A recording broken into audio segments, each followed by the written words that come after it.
குரு பிரம்மா குரு விஷ்ணு குரு தேவோ மகேஸ்வரய குரு சாட்சாத் பரபிரமும் தஸ்மை ஸ்ரீ குருவே நமக. ஓம் ஸ்ரீ ராஜகணபதி ஐயனே போற்றி போற்றி. ஓம் ஸ்ரீ லோபாமுத்தரை சமேத ஸ்ரீ அகத்தியர் ஐயா போற்றி போற்றி. குரு அருள் ஆஸ்ட்ரோ முத்து உங்களோடு. அனைவருக்கும் வணக்கம். குரு அருள் ஆஸ்ட்ரோ டிவி உங்களை அன்புடன் வரவேற்கிறது.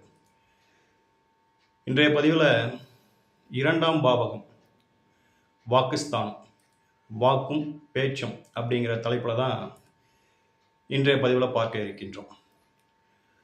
ஒரு பாவகத்தில் பல காரகத்துவங்கள் இருக்குங்க. அந்த காரகத்துவங்களில் நாம் கையில் எடுத்து ஆய்வு செய்கின்ற பொழுது எப்பயுமே 3 விஷயங்களை நம்ம பார்த்துடணும். எந்த ஒரு ஆய்வாக இருந்தாலும், எந்த ஒரு அந்த பாவகத்தின் காரகத்துவமாக இருந்தாலும், முதலில் நாம் கையில் எடுத்து ஆய்வு செய்வதற்கு எடுக்க வேண்டிய விஷயங்கள் ஒரு பாவகம், பாவாதிபதி, அடுத்ததா காரகர். இந்த 3ஐயும் நாம் கையில் எடுத்துட்டோம் அப்படின்னாக்கா அதனுடைய பலன்களை நம்ம தீர்மானிப்பதில் அல்லது தெளிவு பெறுவதில் ஒரு வெற்றி நமக்கு தான், ஒரு ஜோதிடருக்கு தான். அந்த அளவுக்கு ஒரு தெளிவு கிடைச்சிடும். இந்த 3 விஷயங்களையும் நம்ம கையில் எடுத்து ஆய்வு செய்கின்ற பொழுது அந்த பலன்களில் உள்ள சாதகம் பாதகம் அப்படிங்கிறதுல ஒரு தெளிவு நிலை நமக்கு வந்துடும். அந்த வகையில் நம்ம இன்றைக்கு எடுத்துக்கொள்ளும் தலைப்பு பேச்சு, வாக்குஸ்தானம், வாக்கு.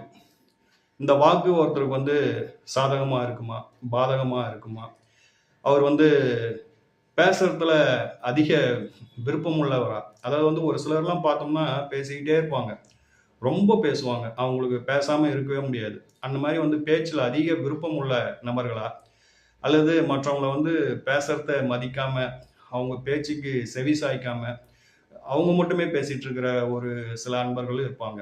அவங்கள பொறுத்தவரையிலும் அது ஒரு ரகம். இன்னும் ஒரு சிலர்லாம் பார்த்தோம்னா ரொம்ப கேலியா கிண்டலா தமாஷா ஒரு ஜாலியா இப்படியான ஒரு நபர்கள் ஒரு விதமாக பேசுவாங்க. இன்னும் ஒரு சிலர்லாம் பார்த்தோம் அப்படின்னாக்கா தனித்துவமாக, அதாவது அவங்கெல்லாம் மேடை பேச்சுகளில் ஒரு பிரசங்கம் செய்கின்ற நபர்களாக இருப்பாங்க. அவங்களுடைய பேச்சுக்கள் ஒரு வித்தியாசமாக இருக்கும். இன்னும் ஒரு சிலர்லாம் இந்த பேச்சை கொண்டே ஜீவனம் நடத்துவாங்க. அதாவது இதை எப்படி சொல்லலாம் அப்படின்னாக்கா, ஆசிரியர்லாம் பேசியே ஆகணும். ஆசிரியர், ஜோதிடர், வக்கீல், இவங்கெல்லாம் பேசியே ஆகணும். சரிங்களா? இது போன்ற அமைப்பினர்களுக்கெல்லாம் அந்த பேச்சு தான் ஜீவனத்தையே கொடுக்குது. அடுத்ததா இந்த பின்னணி குரல் கொடுப்பவர்கள், தொலைக்காட்சிகளில், விளம்பரங்களில், சினிமாவில், இதெல்லாம் பின்னணி குரல் கொடுப்பாங்க. அவங்களுக்கெல்லாம் பார்த்தோம் அப்படின்னாக்கா இந்த பேச்சு அப்படிங்கிறது தான் வருமானத்தை கொடுக்கும். இப்படி இந்த பேச்சு அப்படிங்கிறது ஒரு சிலருக்கு சாதகமாகவும், ஒரு சிலருக்கு சாதகம் மற்றும் இன்னும் ஒரு சிலருக்கு அந்த பேச்சில் ஒரு குறை குற்றம் அப்படிங்கிற ஒரு நிலைப்பாடும் ஏற்படுவது உண்டு. இப்போ இந்த விஷயத்தை பொறுத்தவரைக்கும் குறை குற்றம் அப்படிங்கிறத பார்க்கணும் அப்படின்னாக்கா, தாமதத்திற்கான காரகிரகம் சனீஸ்வர பகவான். அவர் 2ஆம் இடத்தோடு தொடர்பு பெறுகின்ற பொழுது அது கொஞ்சம் தாமதத்தை கொடுக்குது, அவ்வளவுதான். அதாவது ஒரு சின்ன குழந்தை ஒரு வயசுல ஒரு வார்த்தை 2 வார்த்தை 3 வார்த்தை பேசும் அப்படின்னாக்கா, சனீஸ்வர பகவான் 2ஆம் பாவத்தோட தொடர்பு பெறுகின்ற பொழுது அவங்க ஒரு 1 வருஷம் கூடுதலாக டைம் எடுத்துக்கிறாங்க அப்படிங்கிற மாதிரியான ஒரு நிலைப்பாடு. அதே சனீஸ்வர பகவான் அங்கே இருந்து அவங்க பேசும்போது பார்த்தோம் அப்படின்னாக்கா கொஞ்சம் திக்கி பேசுறது, குளறி பேசுறது, இப்படியான ஒரு சின்ன ஒரு மைனஸ் அவங்க கிட்ட இருக்கும்.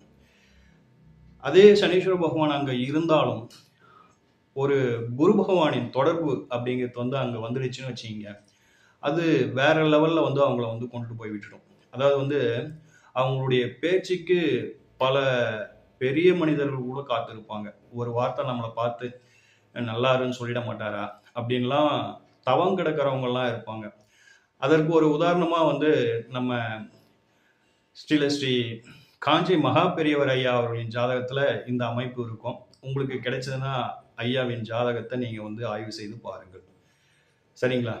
அவருக்கு 2ஆம் இடத்துல சனீஸ்வர பகவான் இருப்பார். குரு பகவானின் தொடர்பு அந்த 2ஆம் இடத்திற்கு இருக்கும். அவருடைய நிலையை பற்றி நாம் சொல்கிற அளவுக்கு நமக்கு ஒரு நிலைப்பாடு இல்லை. இருப்பினும் இது ஒரு உதாரணத்துக்காக நான் உங்களுக்கு சொன்னேன். அப்போது ஒரு பாவக்கோள் இருந்து விட்டாலும் அதற்கு ஒரு சுபகோள் இருந்து விட்டால் அது வந்து ஒரு சிறப்பான நிலையை எட்டுகின்றது அப்படிங்கிறதுக்காக ஒரு உதாரணம் சொல்லப்பட்டது. சரிங்களா? அடுத்ததா ரொம்ப பலவீனம், அதாவது வந்து சுத்தமா வந்து பேச்சே வரல அப்படிங்கிற ஒரு நிலைப்பாடு எட்டணும் அப்படின்னாக்கா, பாவகம், பாவாதிபதி, காரகர் இந்த மூன்றும் வந்து பலவீனப்பட்டிருக்கும் அந்த ஜாதகத்துல. அப்படியான ஒரு நிலைப்பாடு இருக்கின்றவங்க தான் அந்த கடைசி நிலையான அந்த பேச்சே வரலைங்க அப்படிங்கிற ஒரு நிலைப்பாடு. சரிங்களா?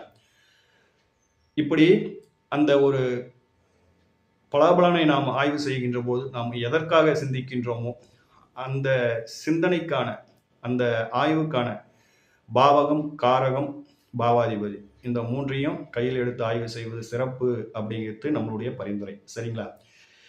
இப்போ நாம ஒரு உதாரண ஜாதகத்தோட இந்த விஷயங்களை வந்து நம்ம வந்து பார்ப்போம். சரிங்களா? நம்ம கையில் எடுத்திருக்க இந்த ஜாதகம் வந்து ஒரு பெண்மணியின் ஜாதகம். இந்த பெண்மணி வந்து பிறந்தது வந்து மிதுன லக்னம். லக்னாதிபதியான புத பகவான் வந்து 5ஆம் இடத்துல இருக்கிறார். 5ஆம் அதிபதியோடு சேர்ந்து இருக்கின்றார். சரிங்களா? அப்போ புதனே வந்து வாக்குக்கான காரக கிரகமாக வருகின்றார். வாக்கு, பேச்சு இதற்கான காரக கிரகம் புத பகவான் தான். அந்த புத பகவானே இந்த ஜாதகத்துல பார்த்தோம் அப்படின்னாக்கா 5ஆம் இடத்துல இருக்கிறார். அப்போ வந்து ஒரு நல்ல நிலை திரிகோணத்தில் இருப்பது, இது வந்து உயிர்காரகத்துவத்தை சொல்லக்கூடிய திரிகோண பாவாதிபதிகள் அவங்க வந்து திரிகோணங்களில் இருப்பது சிறப்பு. அந்த வகையிலையும் 5ஆம் அதிபதியோடும் சேர்ந்து இருப்பது கூடுதல் சிறப்பு. சரிங்களா? அடுத்ததா பாவாதிபதியை பார்ப்போம்.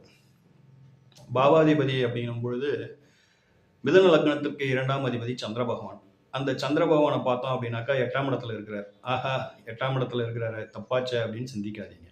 ஏன்னா பொதுவாக வந்து 8ஆம் இடத்துக்கு ஒரு கிரகம் போகக்கூடாது, அது தப்பு தான். ஆனால் 2ஆம் அதிபதி மட்டும் 8ஆம் இடத்துக்கு போகலாம். என்ன காரணம் அப்படின்னாக்கா, அந்த கிரகம் தன் வீட்டை தானே பார்த்துவிடும். 8ல் நின்னாலும் 2ஆம் இடமான தன்னுடைய வீட்டை தானே பார்ப்பதினால் அந்த 2ஆம் இடத்தின் பாவகத்தின் அந்த காரகங்கள் வந்து சிறப்பாக கிடைக்கும் அப்படிங்கிற மாதிரியான ஒரு நிலைப்பாடு.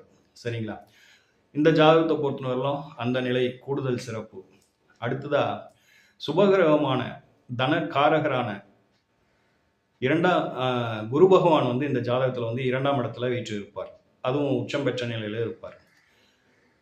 இப்போ தன காரகரும் தன ஸ்தானாதிபதியும் சேருவது பொருளாதாரத்திற்கு மிக சிறந்த ஒரு சிறப்புங்க. இதை நீங்க உங்களுக்கு வருகின்ற ஜாதகங்கள்ல நீங்க வேணா ஆய்வு பண்ணி பாருங்க. அதாவது வந்து தன காரகரும் தன ஸ்தானாதிபதியும் தொடர்பு பெறும் இந்த நிலை அப்படிங்கிறது வந்து ஒரு தனத்துக்கு வந்து ஒரு சிறப்பு. நாம இங்க தனத்தை பத்தி பார்க்கல, இருந்தாலும் அதை இங்க சொல்லி வைக்கிறேன். சரிங்களா? இப்போ வாக்கு காரகரை வந்து வாக்கு ஸ்தானாதிபதியை வந்து குரு பகவான் பார்ப்பதினால் தொடர்பு பெறுவதினால் இது என்ன ஆகும் அப்படின்னாக்கா, குரு பகவான் அப்படிங்கிற ஒரு கிரகமானவர் வந்து ஒழுக்கம் அப்படிங்கிறதுக்கு வந்து ரொம்ப முக்கிய பங்காற்றுகின்றார். அதனால வந்து இவங்களுடைய பேச்சு அப்படிங்கிறது வந்து நல்ல ஒரு ஒழுக்கமான பேச்சா இருக்கும் அப்படிங்கிறத பார்த்துக்கோங்க. சரிங்களா? அந்த கீழ்த்தரமான பேச்சுக்களோ அல்லது வந்து ஒரு தரக்குறைவான பேச்சுக்களோ வந்து இந்த பெண்மணி கிட்ட வந்து நம்ம வந்து எதிர்பார்க்க முடியாது. முதல்ல வந்து இவங்களுடைய பேச்சில் ஒரு மரியாதை, ஒரு ஒழுக்கம் இருக்கும் அப்படிங்கிறது ஒரு நிலைப்பாடு. சரிங்களா? அடுத்ததா இந்த குரு பகவான் இந்த லக்னத்துக்கு ஜீவனாதிபதி ஆகின்றார். 10ஆம் இடத்தின் அதிபதி ஆகின்றார். இந்த 10 அப்படிங்கிறது ஜீவனம், 2 அப்படிங்கிறது வாக்கு, பேச்சு. அப்போ இவங்களை பொறுத்தவரையிலும் பேச்சால் இவங்களுக்கு வந்து ஒரு தனம் வருகின்றது அல்லது ஜீவனம் வருகின்றது அப்படிங்கிற மாதிரியான ஒரு நிலைப்பாடை சொல்லலாமா, சொல்லக்கூடாதுங்களா? சரிங்களா? அந்த வகையில பெண்மணி என்ன செய்யறாங்க அப்படின்னாக்கா, விளம்பரத்துறையில விளம்பரங்களுக்கு வந்து பின்னணி குரல் கொடுக்கின்றார்கள். அதாவது வந்து டப்பிங் வாய்ஸ்ன்னு சொல்லுவோம் இல்லைங்களா? அந்த டப்பிங் வாய்ஸ் கொடுத்து இவங்க வந்து பொருளாதாரம் ஈட்டுகின்றார்கள். நல்ல 2ஆம் இடத்துல தனக்காரகரான குரு பகவான் இருந்த நிலையில வந்து இவங்களுக்கு வந்து ஒரு நல்ல கல்வியும் இருக்குது. இவங்களுடைய அந்த குரல் வளம், அந்த பேச்சு, அதில் வந்து ஒரு தனித்துவம் இருக்கிறதுனால அவங்களுக்கு வந்து இந்த டப்பிங் அப்படிங்கிற துறையில வந்து ஒரு நல்ல பெயர், ஒரு நல்ல மரியாதை, அந்த ஒரு நிலையில வந்து இந்த பெண்மணி இருக்கின்றார்கள் அப்படிங்கிறத பார்த்துக்கோங்க. நாம இன்றைக்கு கொடுக்கப்பட்ட இந்த ஜாதகத்தை பொறுத்தவரையிலும் 2ஆம் பாவகத்தில் அதில் உள்ள காரகத்தில் பேச்சு அப்படிங்கிற ஒரு காரகத்தை வந்து நம்ம வந்து ஆய்வு செய்திருக்கிறோம். அதற்கு வந்து ஒரு சிறப்பான ஒரு ஜாதகத்தை வந்து நம்ம வந்து உங்களுக்கு உதாரணமாக காட்டி இருக்கின்றோம் நண்பர்களே. இதே போல் வந்து நீங்களும் வந்து உங்கள் ஜாதகங்களை வந்து ஆய்வு பண்ணி பாருங்கள். ஆனால் இதில் நீங்கள் வந்து முக்கியமாக வந்து பார்க்க வேண்டிய விஷயங்கள் ஒரு சிலது இருக்குது. என்ன அப்படின்னாக்கா, ஒரு சில ஜாதகங்களில் பார்த்தோம் அப்படின்னாக்கா, ஒரு நல்ல கிரகம் உச்சம் பெற்று இருக்கும், அல்லது வந்து அந்த அதிபதியே கூட அந்த வீட்டில் வந்து ஆட்சியாகி இருப்பார். இருப்பினும் வந்து எனக்கு இத்தகைய நிலைப்பாடு இல்லை, ஒரு நல்ல சூழல் இல்லை அப்படிங்கிற மாதிரியான ஒரு குறைகளை வந்து அவங்க வந்து உணர்வாங்க. அப்படி அவங்க உணர்வதற்கான காரணம் நம்ம வந்து ஆய்வு செய்யணும். என்ன காரணம் அப்படின்னாக்கா, ஆட்சி பெற்று இருப்பது முக்கியம் அல்ல. அந்த ஆட்சி பெற்ற கிரகம் பங்கப்படாமல் இருக்க வேண்டும். அது என்ன பங்கப்படாமல் இருக்க வேண்டும் அப்படின்னாக்கா, சில நேரங்களில் 2ஆம் அதிபதி ஆட்சியாகி வக்ரமாயிட்டு இருப்பார். அது தப்பு. ஒரு ஆட்சி பெற்ற கிரகம் வக்ரம் பெற்றால் அது நிஷ்பலனை கொடுக்கும் அப்படின்னு சொல்லிட்டு எங்கள் ஆசிரியர் கீழவளவு சுப்பிரமணியம் ஐயா சொல்லியிருக்காங்க. அது வந்து ஒரு பூஜ்ஜியம் பலன் தான் அப்படின்னு சொல்லியிருக்காங்க. சரிங்களா? அதே போல் வந்து ஒரு கிரகம் ஆட்சி பெற்று இருந்தாலும் அஸ்தங்கம் அடையக்கூடாது, யுத்தங்களில் ஈடுபடக்கூடாது. அப்படி யுத்தங்களில் ஈடுபடுகின்ற பொழுது அது வந்து சிறப்பான பலனை கொடுக்கறதில்ல, அது பலனை குறைத்து கொள்கின்றது அப்படிங்கிற மாதிரியான ஒரு நிலைப்பாடு. இதை எல்லாத்தையும் நம்ம வந்து கொஞ்சம் கூர்ந்து கவனிக்க வேண்டும். ஆட்சி பெற்று இருக்கிறது அப்படிங்கிற ஒரு நிலைப்பாட்டோட நம்ம அடுத்த கட்டத்துக்கு போயிடாம, இதில் ஏதேனும் இந்த மாதிரி சிறு சிறு குறைகள் இருக்கின்றதா அப்படிங்கிறத நம்ம கூர்ந்து கவனிச்சிட்டோம் அப்படின்னாக்கா, பலன்களை நாம் நிர்ணயம் செய்வதற்கு அது வந்து பேர் உதவியாக இருக்கின்றது அப்படிங்கிறத பார்த்துக்கோங்க. இன்னும் ஒரு சிலருக்குலாம் பார்த்தோம் அப்படின்னாக்கா, 2ஆம் அதிபதி ஆட்சியாக இருப்பார், ஆனால் பாவகத்திரி தோஷத்தில் மாட்டியிருப்பார். அப்போது அந்த கிரகத்தை செயல்பட விடாமல் தடுப்பதற்கான சாத்தியங்கள் நிறைய இருக்கின்றது இல்லைங்களா?